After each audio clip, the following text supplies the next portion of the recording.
Buenas, gente, ¿cómo están? ¿Todo bien? Espero que estén bien. Saludos a los que vayan a ver este video, a los que lo están viendo. Bueno, nos vamos a dar mucha vuelta. A ver, creo que se escucha el aire acondicionado de fondo, ¿puede ser? A ver, a ver, a ver.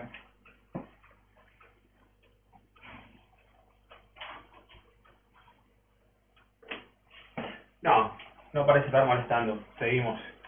Bueno, sin mucha vuelta.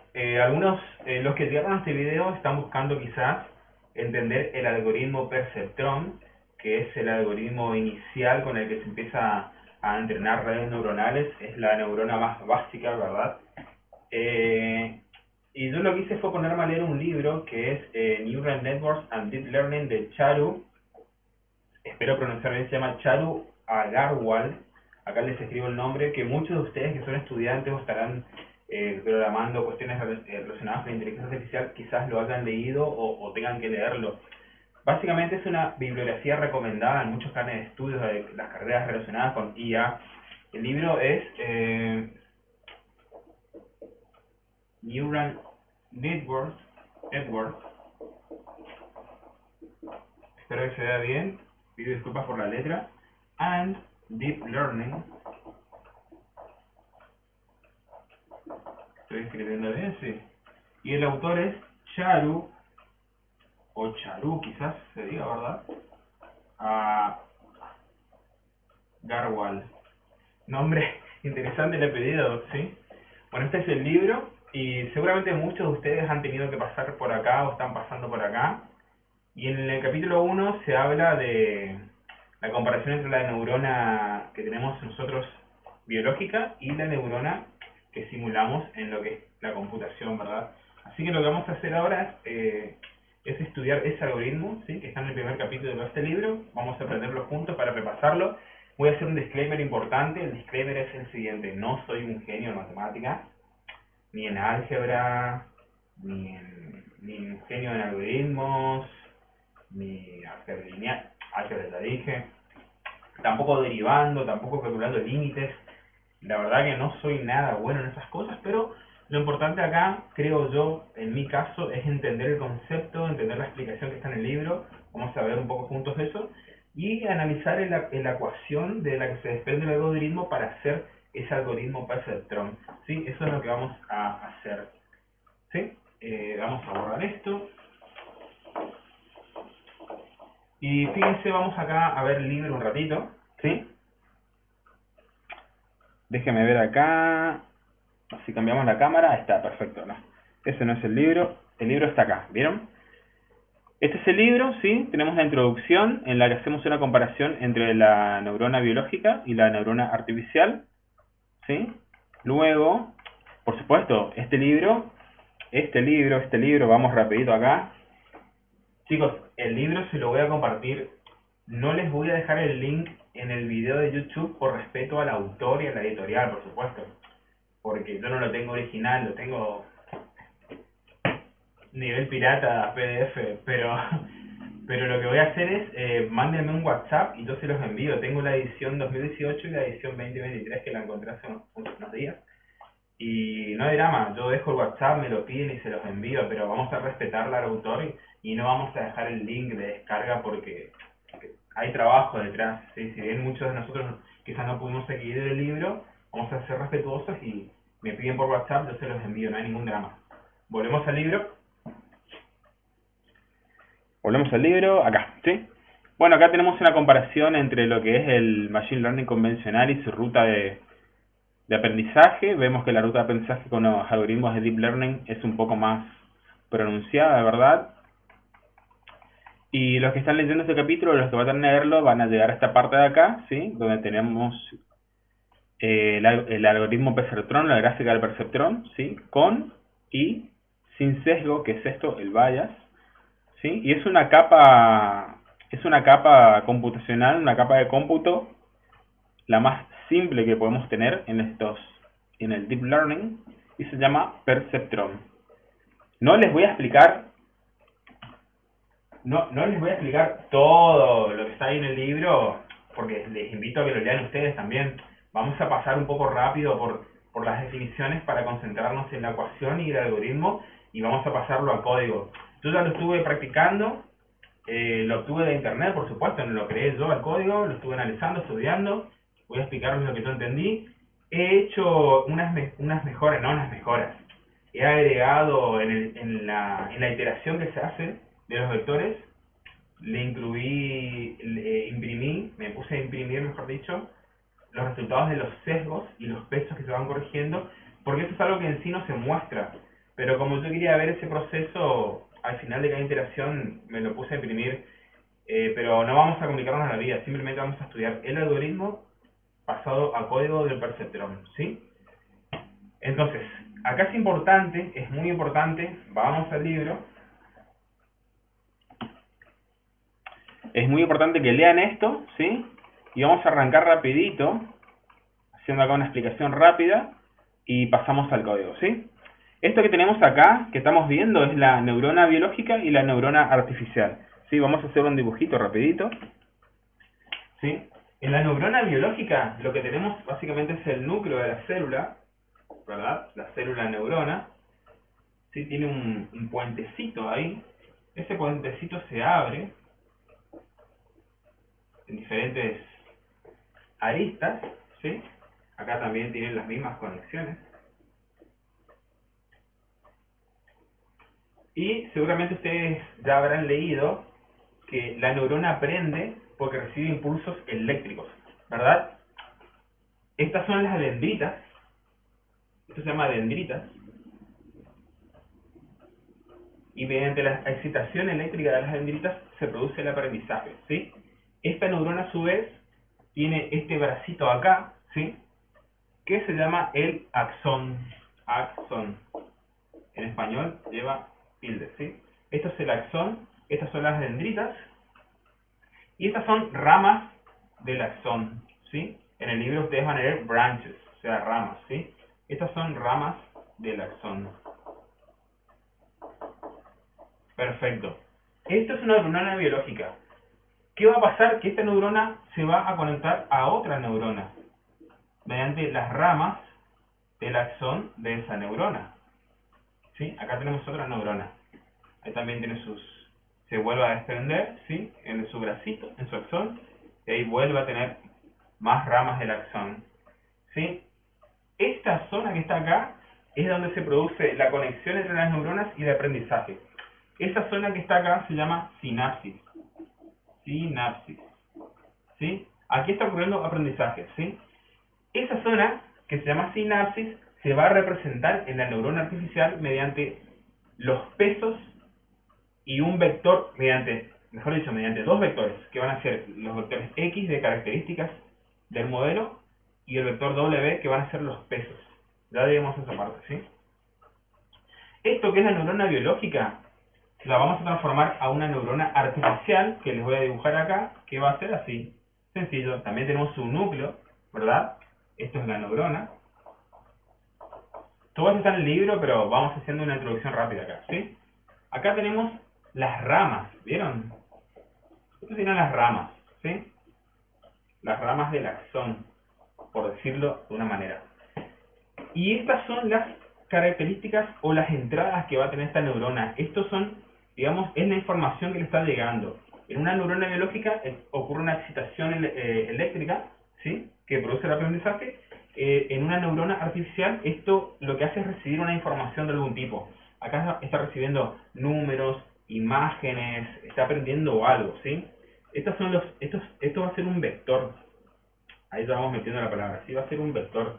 El vector de características X, que se indica ahí con la flechita, que es un vector.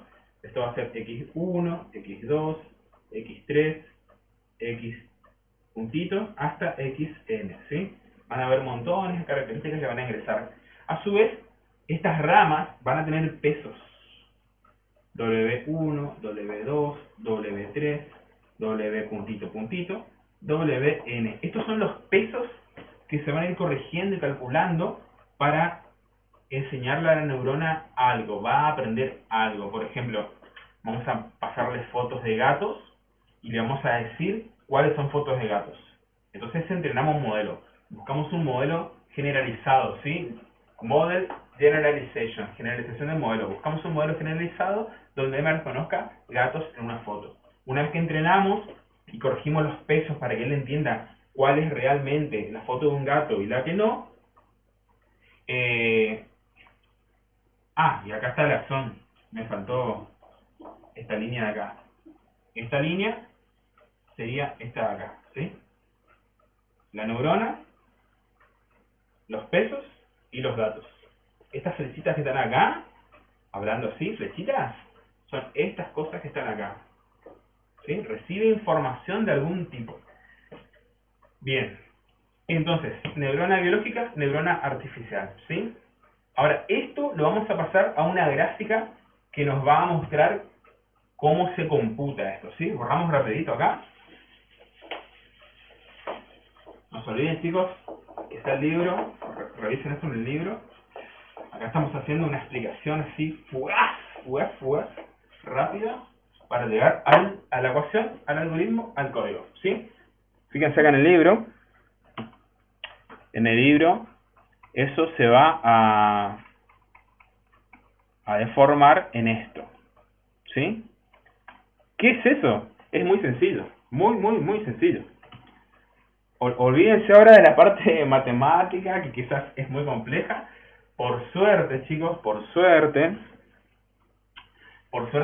los cálculos matemáticos, esta álgebra que es muy avanzada, los cálculos lo hacen las funciones que están integradas en las librerías de Python. Por ejemplo, nosotros vamos a ocupar NumPy para hacer los cálculos y vamos a ocupar Matplot, que es una biblioteca, una librería de Python que nos permite graficar. NumPy es una biblioteca que lo que nos proporciona es la posibilidad de trabajar con objetos, o sea, ese vector y esa matriz que van a tener muchos números que se van a computar, se transforman en un objeto en NumPy, y de esa manera dentro de esa librería se trabaja más rápido, ¿sí?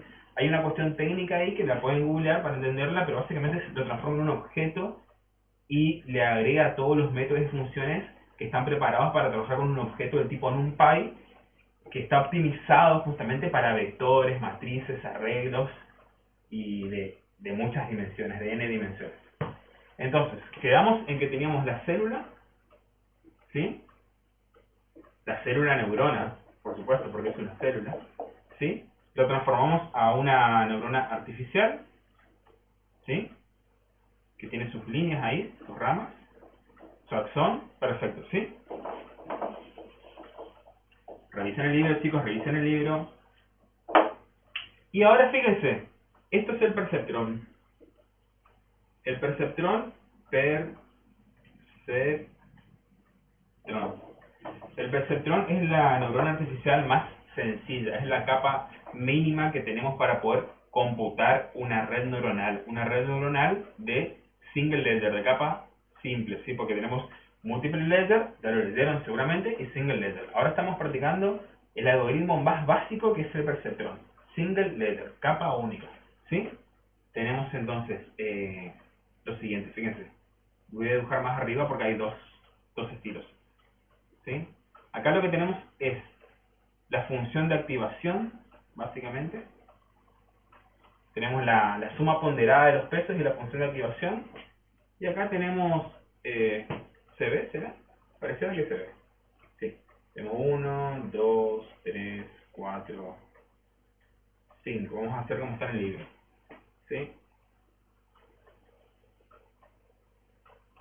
Todo esto son vectores, chicos. Ustedes esas cosas ya las tienen clarísimas, estoy seguro. Tenemos una flechita, flechita. Y acá tenemos x1, recibe un dato, x2, recibe un dato de algún tipo, x3, x4, x5. ¿Sí? Está recibiendo datos. Esto se llama nodo de salida, output node. ¿Sí? Esto es el nodo de salida. El nodo de salida es el único que realiza un tipo de cómputo o cálculo, ¿sí? En una neurona artificial. Acá en este sector no hay cálculos. Aquí lo que hay es ingreso de datos mediante el vector de datos e ingreso de pesos mediante el vector de pesos, los cuales son inicializados al azar en un momento con valores 0, 1, eso va a depender de... En el libro se dice que si bien hay un estándar, depende mucho del modelo que se va a entrenar o cuál es la función objetivo que se busca, depende de eso se asigna valores de pesos o un sesgo, ¿sí? Entonces, esto es un perceptrón, ¿sí? Perceptrón.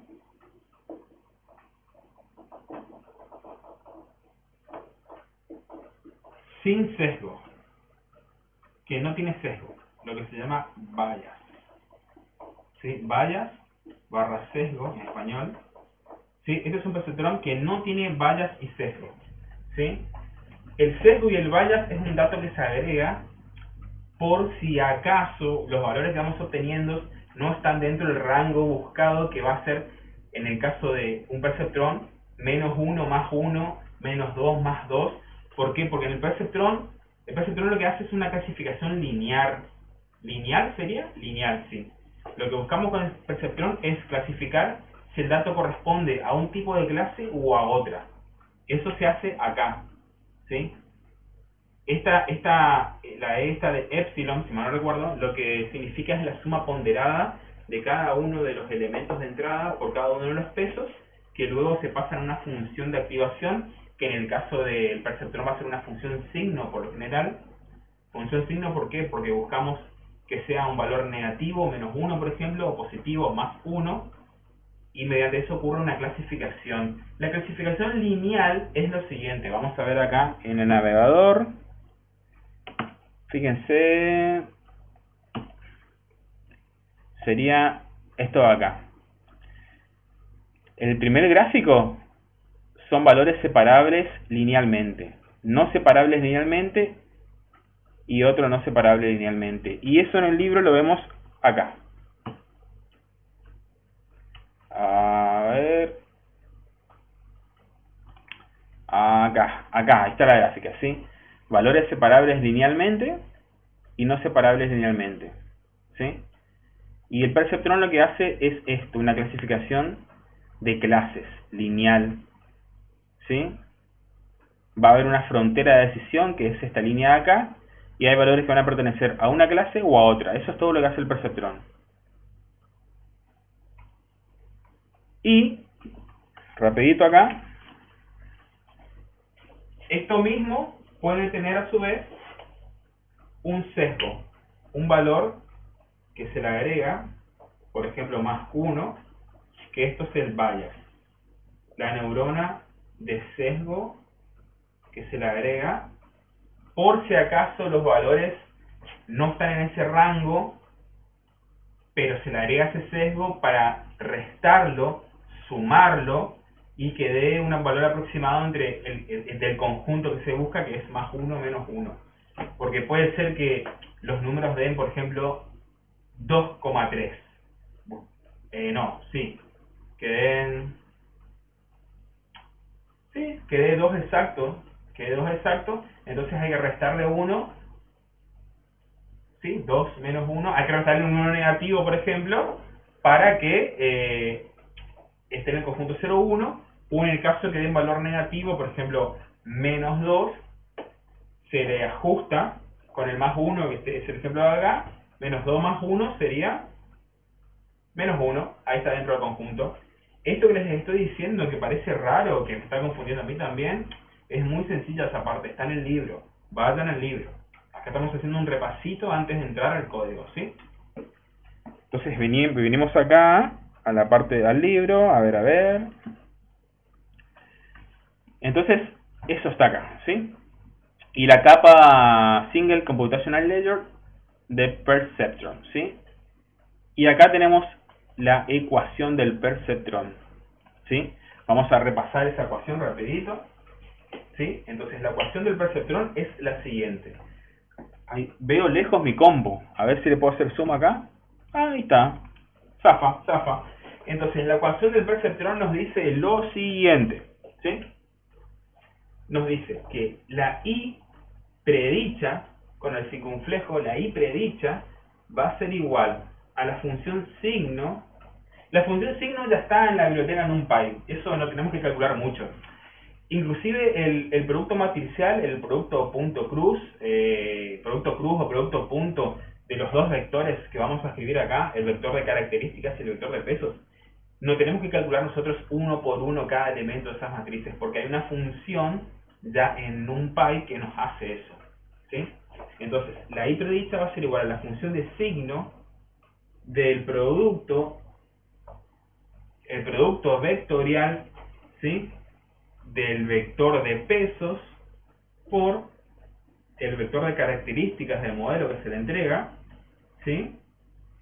Y eso va a ser igual entonces a la función de signo, nos dice acá, de la sumatoria o la suma ponderada, como se dice, con j igual a 1 hasta d, o sea, acá le dimos 5 valores de entrada, ¿sí? 1, 2, 3, 4, 5, esa d sería la 5, de 1 hasta d de cada uno wi por xi, ¿sí?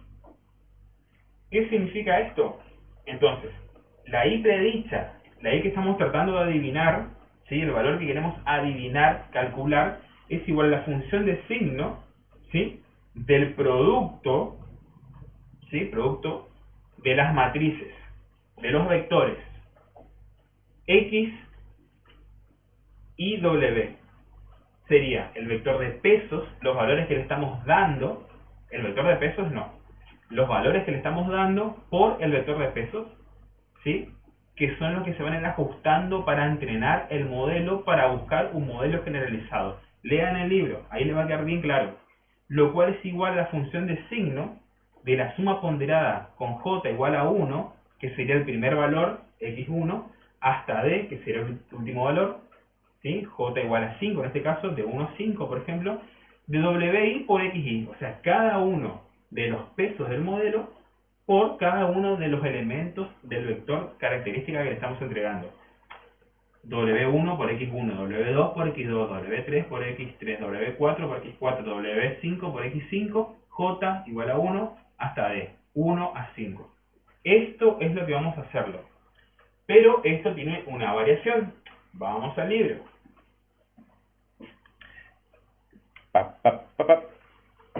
¿Sí? La función lo que hace es mapear un valor real entre el conjunto 1 y menos 1, ¿sí?, el cual es apropiado para clasificaciones binarias, ¿sí? Vamos a hacer clasificaciones binarias.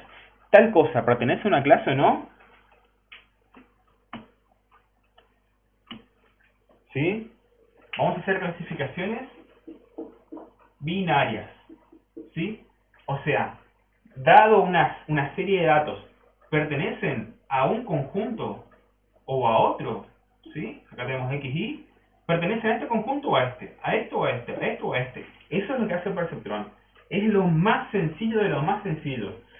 Los algoritmos multicapas de Deep Learning lo que hacen es concentrar montones de perceptrones, por decirlo de una manera, con diferentes funciones de activación para diferentes tipos de casos, ¿sí? Entonces, también tenemos un error. El error es y menos y predicha, o sea, la y que nos dan, más la y predicha, ¿sí? Y acá tenemos la corrección, ¿sí? La corrección o mejora del algoritmo de la ecuación, que es donde se agrega el sesgo, ¿sí? Eso que están viendo ahí es esto. La ecuación completa, ahí lo que tiene es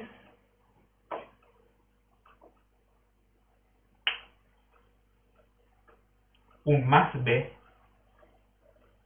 ¿Qué es ese más b? Es esto de acá, ¿sí? El sesgo.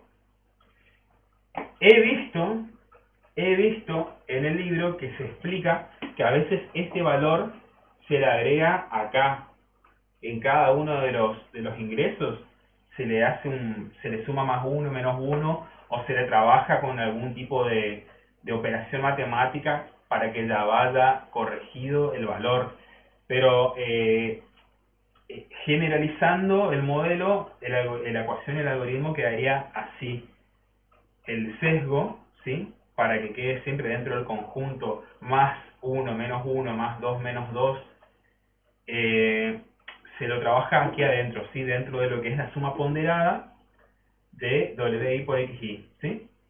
Y acá, esto es la corrección que yo hice de los algoritmos que saqué de internet. Hay las iteraciones que hago, trato de imprimir estos valores para ir viendo cómo se comporta, porque me ayudó a entender mejor a mí de esa manera. Y eso, y los pesos, bueno, básicamente eso, ¿sí? Esto está acá. Si nosotros lo que queremos es predecir este valor. Hay un valor de i que se nos da, y ese valor de i tiene que ser igual o no al i predicho, ¿sí? Cuando el i predicho no es igual al i que se nos da, porque nosotros estamos entrenando, pero para empezar a entrenar nos dan valores y a su vez nos dan la pista, la clasificación de qué es. Nos dan 10 fotos, vamos a analizar 20 fotos. De las 20 fotos, 17 fotos son de gatos. Entonces ya se nos avisa que son de gatos. Nos dicen, mirá, el 1 es cuando es de gato, el -1 cuando no es de gato. Nos dicen, mirá, este valor es +1, es gato. Este valor es +1, es gato. Este valor es +1, es gato. Estos valores son -1, no es gato. -1, no es gato. ¿Sí? Entonces nosotros buscamos que al iterar y al calcular estos valores, ¿sí? Mediante los productos, las sumatorias, el valor predicho tiene que ser igual al valor dado. Si en el caso de estos dos acá, que son -1, no nos da -1 el predicho, se corrigen los pesos. W4 y W5, weight, se corrigen hasta buscar un valor aproximado dentro de esa ecuación que nos acerque a -1 para poder clasificar correctamente. Esa es la corrección que hace el algoritmo de red neuronal. Entonces, llegamos a lo que se dice Model Generalization. El libro, chicos, en el libro está esto, ¿sí? Esto lo vamos a pasar ahora al algoritmo, ¿sí? Al código. Voy a borrar esto rapidito. Bueno, y acá viene la parte que es sencilla de entender desde el punto de vista conceptual, porque para practicar este algoritmo a nivel de código, nosotros precisamos pocas cosas en realidad. El algoritmo pasado a código, ¿sí?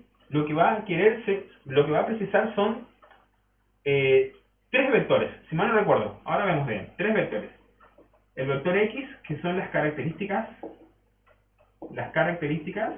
o datos de entrenamiento, ¿sí?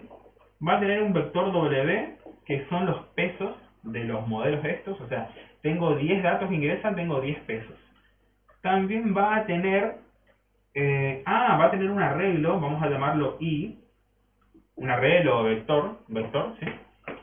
Vector I, que lo que va a tener es, acá tenemos pesos, que va a tener los valores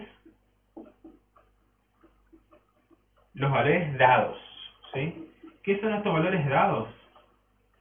Lo que les decía, si tengo 20 imágenes que nos dan, de esas 20 imágenes ya nos van a decir 17 son gatos, 17 son +1 y 3 son -1, ¿sí?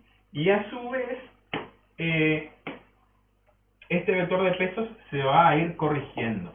Esto se va corrigiendo con los cálculos. Corrigiendo para ajustarse, dice en realidad.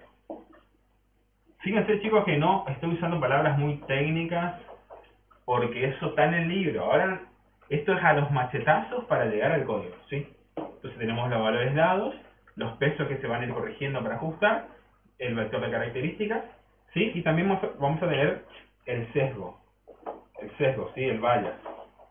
También vamos a tener las iteraciones, las épocas que se van a entrenar. Ustedes ya seguramente habrán leído sobre las épocas, así que vamos a tener épocas, ¿sí? Que épocas son la cantidad de veces que vamos a entrenar por cada iteración, ¿sí? Se usa a 10 por lo general para los ejemplos de programación. Y vamos a tener un rango de aprendizaje, el learning rate. Learning rate. El learning rate es un rango de aprendizaje que lo que hace es, nos da un número que es un porcentaje también de la cantidad de veces en relación al número de épocas que vamos a ajustar y a entrenar el modelo.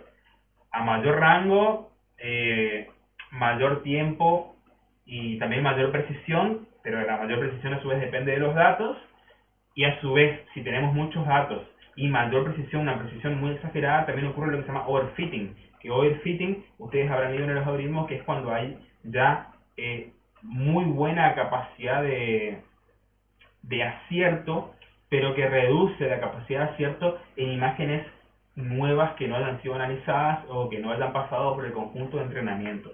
Todo esto está en los libros, chicos. Fíjense ahí en el libro. Ahora, que todo esto busca minimizar la pérdida, ¿verdad? Y a su vez acá tenemos los pesos. Lean el libro. Esto también se va a implementar en el algoritmo, en el código. Esta es la corrección del peso.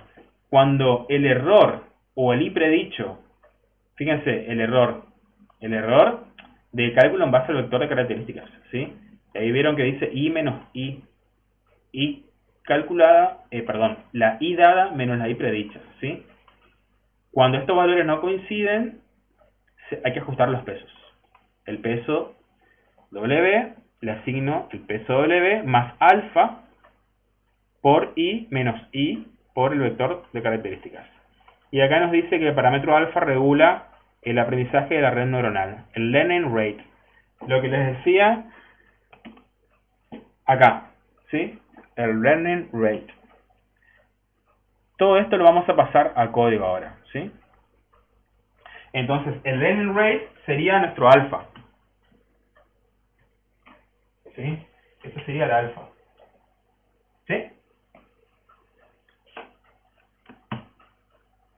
Bueno, y esto vamos a pasarlo a código, y esto es lo que vamos a hacer. Acá lo que están viendo es muy sencillito, porque nosotros tenemos acá xy, tenemos una frontera de decisión, ¿sí? Y acá tenemos valores que van a estar de un lado o del otro. Son linealmente separables, pero puede pasar que hayan valores, ¿sí? Hay una frontera de decisión ahí que no va a servir para nada. ¿Por qué? Porque tenemos valores, tenemos clústeres de valores, uno va a estar por acá, el otro va a estar por acá, y otro va a estar por acá, y otro va a estar por acá. Fíjate que tenemos una división diferente, ¿sí? Esos no fueron linealmente separables. Así de sencillito desde el punto de vista conceptual. El libro lo explica bien, léanlo, ¿sí? Vayamos al código.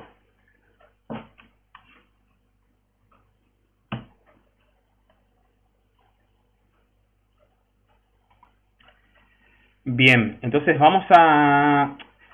Acá yo lo que tengo es lo siguiente. Fíjense que ya tengo para compartirles acá el repositorio, ¿sí? Ahí está el algoritmo Perceptron, también está el algoritmo de pérdida. Se los voy a dejar, por supuesto, el link para que entren. Pero ahora vamos a ir rapidito al código, al vuelo, ¿sí? Voy a abrir una ventana nueva. A ver acá. Voy a crear acá una carpeta nueva que diga clase Perceptron, tuto Perceptron, ¿sí? Y esto lo voy a abrir con VS Code, abrir con, tiene que estar acá el VS Code, perfecto. Bien, bien, bien, bien.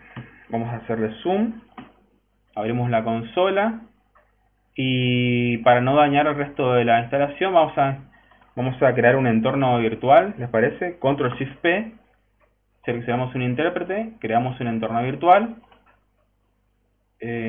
Perfecto, va a crear un entorno virtual. Y porque vamos a instalar dos librerías, ¿se acuerdan? NumPy y Matplotlib para graficar. Este entorno virtual vamos a activarlo. Ahí ya se activó al parecer, ¿sí?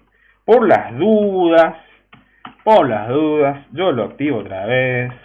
No me cuesta nada. 2 veces activado. Y acá hacemos pip install NumPy y matplotlib. Rapidito va a instalar ahí.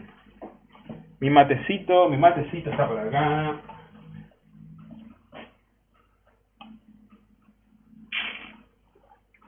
Tengo que terminar esto pronto, que en un rato pasa mi novia a buscarme.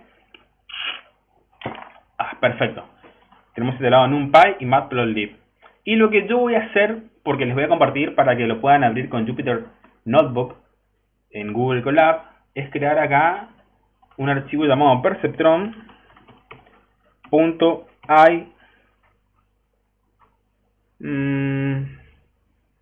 ¿Cómo era que se nombra esto? Que me olvidé. IP Notebook. Perceptron.ip Notebook. IPNB. Con esta extensión ustedes van a poder abrirlo en Google Colab, porque yo no sé qué sistemas tienen cada uno de ustedes, y este repositorio lo van a poder cargar en Google Colab. Después les muestro cómo hacerlo. Perfecto, perfecto, perfecto. Entonces, vamos a empezar a agregar el código. Vamos a importar, import NumPy, importo la librería NumPy como un alias que va a ser np. Perfecto. Ahora, importo matplotlib.pyplot, que es el que vamos a usar para graficar, hasplt. Este es un estándar, ¿sí? hasplt. Perfecto. ¿Sí? Vamos a cargar otro código entonces. Si nosotros ejecutamos esto, nos va a decir que seleccionemos un entorno. Y ahí tienen que seleccionar el entorno que ustedes crearon. Y ahí ejecutan.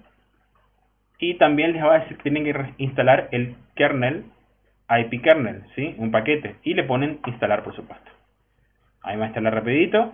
Todo esto, si lo practican en Google Colab, se bajan el código, lo copian, se evitan todo este tipo de cuestiones porque funciona en línea con la plataforma de Google, por supuesto.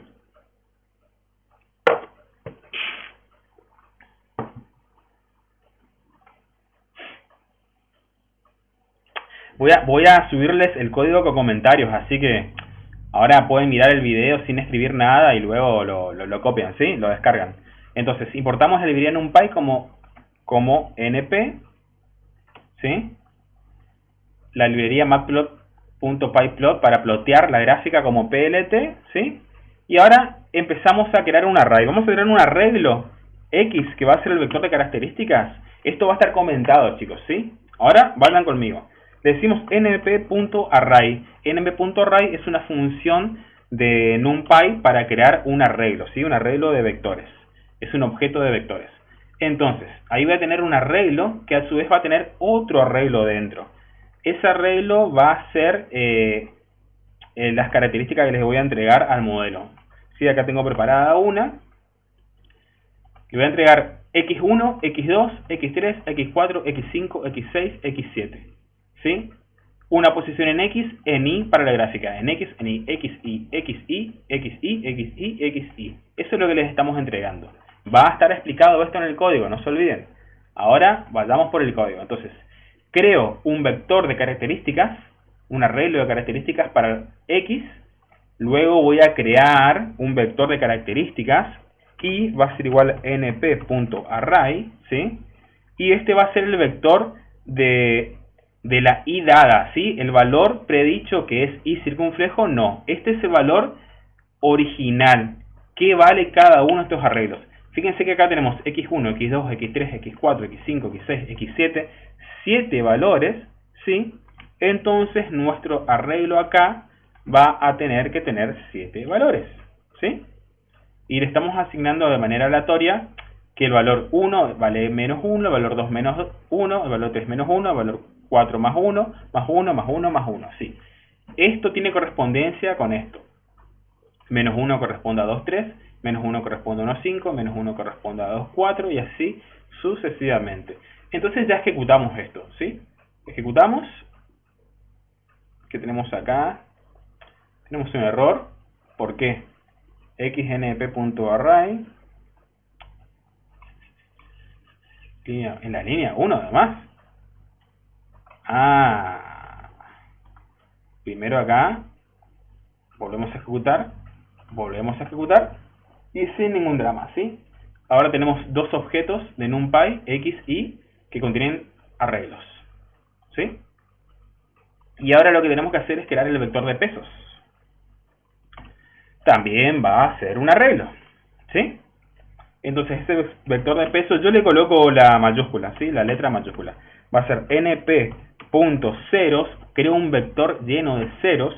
¿Por qué? Porque de manera inicial cada peso va a valer 0, ¿sí? np.ceros va a ser igual a x.shape, o sea, copiar la forma de ese vector x para que sea parecido con una sola posición. ¿Dónde estoy? ¿Dónde estoy? Acá, ¿sí? Y básicamente eso, va a tener un solo, no va a ser x y, va a ser solamente x. Va a ser w posición tal, ¿sí? Es un vector con nada más que un valor dentro. También tengo que tener un sesgo que va a ser igual a 0.0, inicialmente es un sesgo que vale 0. Voy a tener un rango de aprendizaje que le podemos llamar learning rate, como está en el libro, learning rate, que va a ser igual a 0.10, que es un valor muy común para entrenamientos. Y también tengo las épocas, la cantidad de veces que va a iterar por cada operación, que se llaman épocas, ¿sí? Epochs va a ser igual a 10. Es muy común usar 10. Perfecto. Ahora hay que entrenar el modelo, ¿sí? Ahora viene el entrenamiento. No se olviden, chicos, yo les dejo esto. Por ahora vayamos ahí sobre el código. Esto ya ejecuto, que se lo van almacenando todos los valores. Ahora viene el entrenamiento.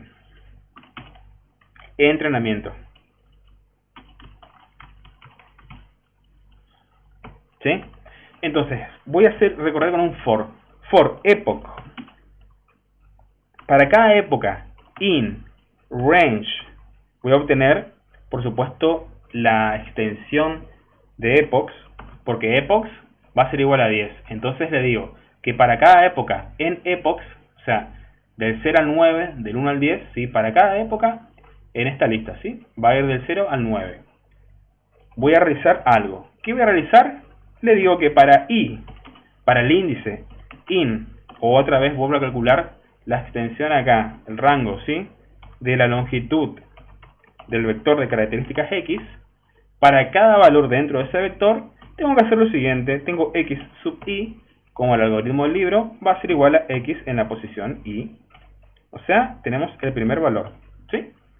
Y tenemos i en la posición i, que va a ser igual i sub i, como está en el libro, a el vector i en la posición i, el primer valor de i, ¿sí? Y ahora viene la predicción. Prediction va a ser igual a np.función de signo, que ya es un método que está en NumPy, de que del producto cruz o producto punto dot es el método que va a multiplicar las matrices de w, el vector w, ¿sí? X sub i, ¿sí? Más el sesgo. Este algoritmo está en el libro. Lo único que estamos haciendo es ese código que acabo de escribir es lo que les había escrito hoy acá, ¿se acuerdan? Esto está en el libro, nada más que eso. No hay mucha ciencia ahí. Seguimos. Entonces, prediction, el valor de la i predicha va a ser igual a la función signo de la función punto cruz o la función punto de esos vectores, más el sesgo. Y voy a imprimir... no, todavía no, nada, ¿sí? Entonces ahora me pregunto, si if prediction es distinto de i, lo que les decía, si valor de la i predicha es distinto del valor de la i dada, si es distinto tengo que ajustar el peso. ¿Cómo se hace eso? W más igual, esta formulita está ahí en el libro, la repasamos hace un rato en la pizarra, our learning rate por i sub i por x sub i. El valor, ¿qué nos dice la ecuación, el algoritmo en el libro? Que el ajuste de la predicción se hace en el peso y se multiplica el rango de aprendizaje por i sub i por x sub i. La i dada por el valor x sub i, que es el valor de características de esa posición, ¿sí? Luego ajustamos el sesgo. Todo esto está en el libro, chicos, no se olviden, que va a ser igual al learning rate por i sub i, y eso es todo lo que está en el libro, porque acá tengo anotado en un machetito. Esto ya lo podemos ejecutar. Este for ya lo podemos... Acá lo que va a hacer es básicamente 10 recorridos. En el primer recorrido entra al rango X, ¡flup!, sale de acá, otro recorrido, sale de acá, otro recorrido. Esto lo hace 10 veces por cada uno de esos vectores. Yo llegué a imprimir todo para ver todo, pero ahora se los voy a hacer muy largo. Entonces ejecuto esto, no tuve inconvenientes, seguimos, y ahora vamos a graficar esto. ¿Qué le parece? Graficamos.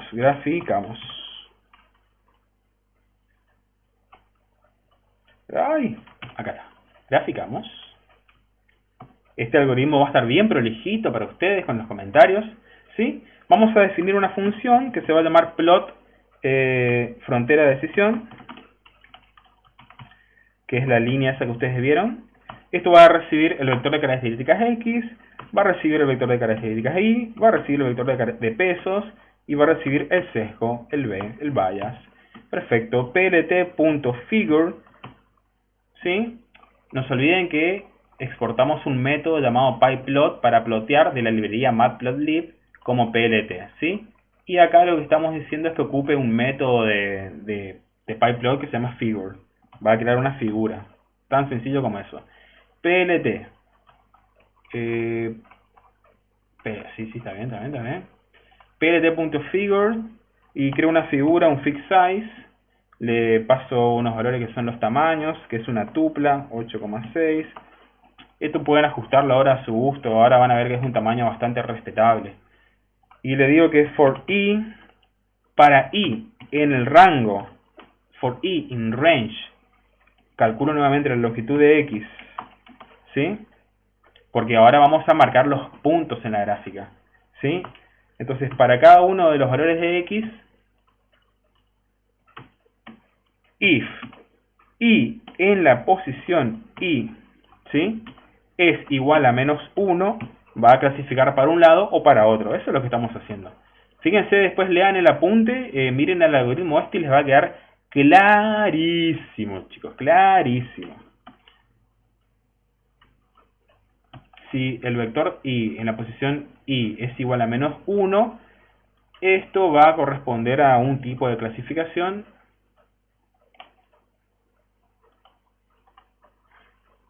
¿Por qué me está diciendo que estoy escribiendo mal? Si vengo bien. No entiendo. Seguimos. plt.scatter es un diagrama de dispersión porque vamos a dispersar los puntos en la pantalla. X en la posición y en la posición 0. ¿Sí? ¿Por qué tenemos X en la posición Y en la posición 0? Fíjense. Tenemos X en la posición Y, la primera posición, 0, en la posición 0 que accede al 2. Ahora vamos a marcar las intersecciones 2 y 3. ¿Sí? Tan sencillo como eso, chicos. No hay mucha magia acá. Entonces, si i en la posición i es igual a -1, va a estar de un lado de la gráfica, ¿sí?, de la frontera de decisión.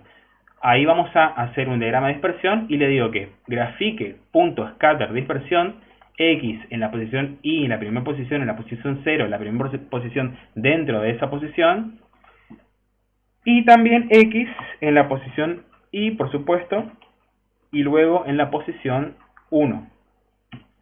¿Por qué esto? Tan sencillo como esto. Tengo que acceder a la posición 0, después a la posición 0 dentro, que es el 2, y ahora a la posición 1, que será el 3, para graficar. Interprétenlo luego ahí como en sus casitas y van a ver que está sencillito esto, ¿sí? Entonces, ahora le grafico, le agrego un color que va a ser igual a red, rojo, no sé qué les parece, rojo, ¿sí? Y una etiqueta de clase que le voy a decir clase -1. Acá estamos trabajando con números, esto podría ser clase gato, tranquilamente.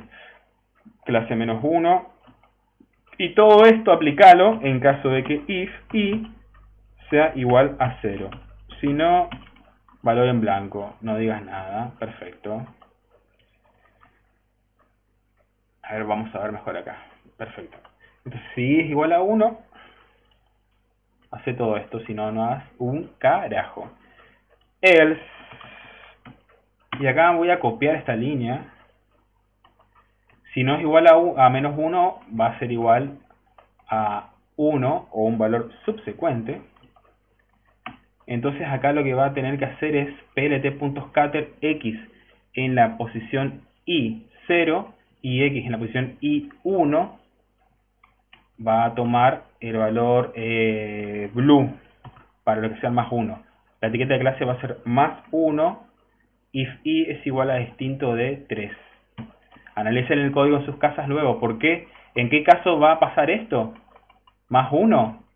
Fíjense que eso va a ocurrir para estos valores de acá.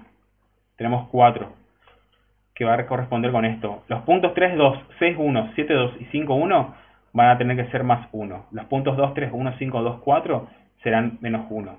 ¿Sí? Entonces acá tenemos el caso menos 1 y el caso más 2. Creo que estamos bien acá. Sí. Sí. Sí, creería que sí. Bien, y una vez que hicimos todo esto, vamos a calcular los valores de x e y para la frontera de decisión, para crear la línea que divide todo. A ver acá, clasificación binaria.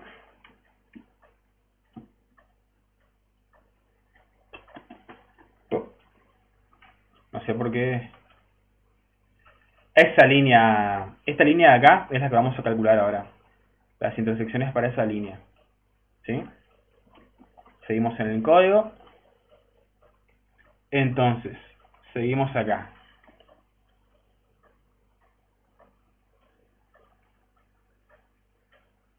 X. Valores de x, vals de x va a ser igual a np punto. Y acá también la función ya está incluida en NumPy. Fíjense, no hay que hacer nada. Solamente le pasamos unos valores que después ustedes los pueden ajustar, que van a ir de 0 a 8 en posiciones a 100 píxeles. Y esto lo pueden estudiar ahí en la librería de NumPy. También tenemos los valores de y, que va a ser igual a menos, esta fórmula es la que está también en el libro que estuvimos viendo, ¿sí?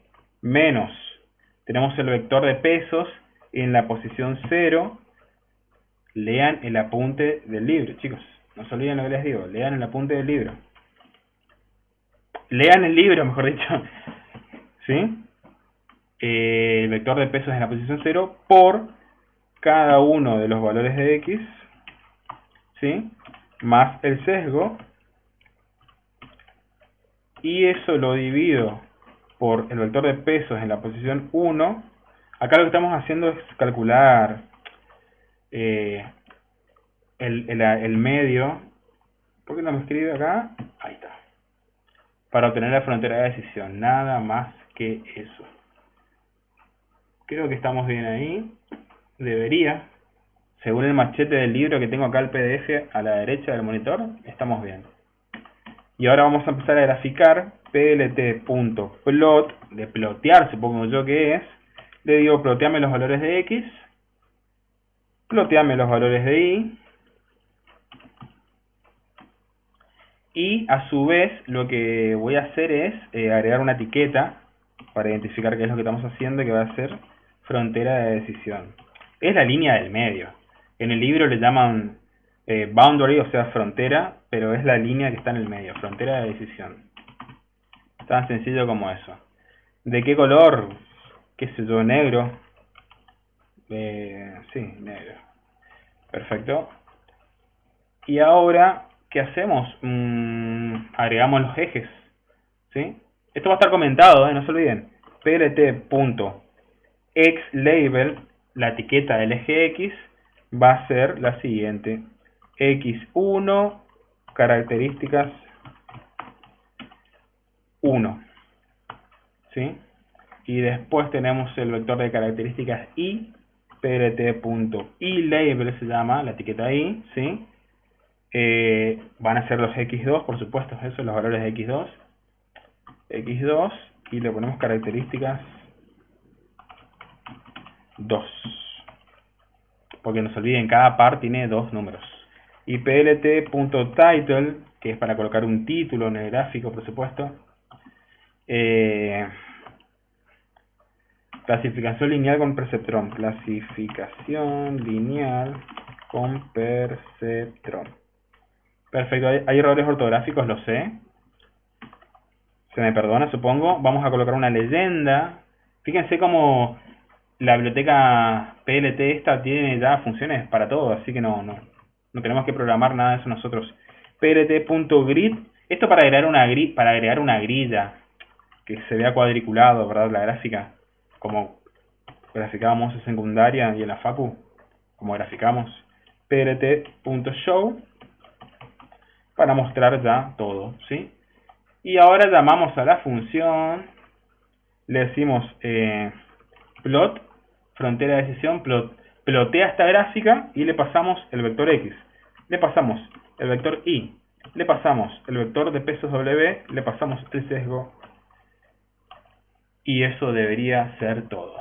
Entonces, vamos a achicar